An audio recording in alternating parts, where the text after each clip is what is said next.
में कहीं सरकार के कार्यालय तक जाने की जरूरत है, आम लोग नहीं जा पाते हैं, वहां आप खड़ा दिखिएगा, तब आपके साथ लोग ज्यादा से ज्यादा जुड़ेंगे। तो इस काम को करना ही चाहिए। जिला के जो अध्यक्ष है या बाकी पदाधिकारी, सब लोगों की यह ड्यूटी बनती है कि आप लोग अपने अपने जिला में इस तरह की कोई घटना घटे, कोई समस्या आए तो उस पर जरूर रिएक्ट कीजिए। और रिएक्ट करने में देखिए, पार्टी के लिए तो कई तरह की सीमा होती है, लेकिन नौजवानों के लिए क्या सीमा है? आप कुछ भी बहुत बड़ा कार्यक्रम नहीं, कोई घटना उस तरह की हुई तो पुतला तो बना करके 25-50 आदमी भी चौराहे पर चला जाए तो पुतला जला देना है, अखबार में खबर छपेगी। तो इस तरह से क्विक रिएक्शन, त्वरित रिएक्शन किसी भी घटना पर। और स्वाभाविक रूप से कई बार ऐसा लगता होगा कि कोई पक्ष कहीं प्रभावित हुआ किसी घटना के कारण, उसके साथ अन्याय हो रहा है, तो हमारे पुतला जलाने भर से क्या होगा?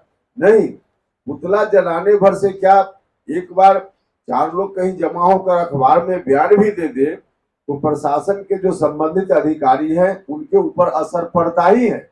उनको अंदर से लगता है यह मामला नहीं दबेगा, तो इसलिए चाहे थाना वाला हो, ब्लॉक वाला हो, निश्चित रूप से उस पर फिर सजग होता है और कुछ न कुछ उसको करना ही पड़ता है। तो इस तरह से त्वरित रिएक्शन की जरूरत जहां भी हो उसको करने की जरूरत है। और अभी तो सरकार जो एक तरफ, जब सरकार में नहीं थे सरकारी दल के लोग, तब उनका जो वक्तव्य होता था, और आज जब सरकार में इतने दिनों से हैं, तब जो उनका काम है, ये दोनों में जो फर्क दिख रहा है, इसके चलते सबसे ज्यादा अगर सोसाइटी में कोई परेशान है तो युवा लोग परेशान है। किस तरह से सरकार ने, अब सरकारी दल के लोग, अब आरजेडी वाले, आरजेडी की ओर से पहले कहा जाता था कि हम सरकार में आएंगे तो कैबिनेट की पहली बैठक में एक कलम से 10 नौजवानों को, 10 लाख नौजवानों को रोजगार दे दें। अब इतने दिनों से कितनी बैठक हो गई कैबिनेट की, और बैठक क्या हो गई? उस वक्त यह भी कहते थे कि हम इस बात को सुनिश्चित करेंगे कि 90% जितनी नौकरी होगी उसमें 100 में 90 बिहार के ही नौजवान हो। इसके लिए हम नियम कायदा बनाएंगे, डोमिसाइल नीति लाएंगे, जोर जोर से बोलते थे। और अब जब सरकार में शामिल हैं, सरकार हैं, तब पहले से थोड़ी सुरक्षा यहाँ के नौजवानों को इस अर्थ में अगर थी भी, तो उसको समाप्त करके ओपन फॉर ऑल कर दिया। और उसका नतीजा भी है, जो शिक्षकों की बहाली हो रही है, तो अनेक जगह हम लोग गए हैं, वहां उत्तर प्रदेश के नौजवान लोग, अब सरकार ने खोल दिया, जो नौजवान आ रहे हैं उत्तर प्रदेश के, अब उनका दोस्त थोड़े है उसने, आपने गेट खोल दिया, आपने कहा था कि हम ऐसा गेट लगाएंगे कि 90% बिहार के लोग हों, और आपने पूरा ओपन कर दिया। तो आज की सरकार ठीक से यदि स्टडी किया जाए तो नौजवानों के भविष्य के साथ खिलवाड़ करने वाली सरकार आज तक नहीं हुई होगी जितना यह सरकार गड़बड़ कर रही है। तो इस रूप में नौजवानों के लिए और बाकी शिक्षकों की बहाली में और भी 50 तरह की गड़बड़ी है, रोज कुछ ना कुछ गड़बड़ी आती रहती है। तो तमाम युवा जो सरकार से उम्मीद लगाकर बैठे थे, सब परेशान है, सब परेशान है। तो युवाओं की इस परेशानी को देखकर आप सब लोग अगर कुछ उस तरह का प्रोग्राम बनाइएगा, तब नौजवान आपके साथ जुड़ेंगे ना। तो इसको करना चाहिए। सरकार और सरकारी दल की खामियों को उजागर करते हुए नौजवानों के पक्ष में खड़ा होना दायित्व बनता है। तो इस दायित्व का निर्वहन करना चाहिए, और इसके लिए आवश्यक है कि संगठन दुरुस्त आपका हो। देखिए, संगठन को दुरुस्त करना और कार्यक्रम करना दोनों एक साथ चलता है। आप चाहिएगा कि सब जगह पहले पंचायत तक हम मजबूत संगठन बना लें और फिर कार्यक्रम करें, तो नहीं संभव है। कार्यक्रम कीजिएगा तभी नए लोग भी जुड़ेंगे, और नए लोग नहीं जुड़ेंगे तो संगठन कैसे बनाइए? तो कार्यक्रम चलाना और संगठन बनाना दोनों एक साथ चलने वाला प्रोसेस है। तो कार्यक्रम न करते हुए सिर्फ कहिएगा कि कमिटी बना लीजिए, तो उसका बहुत मतलब नहीं है।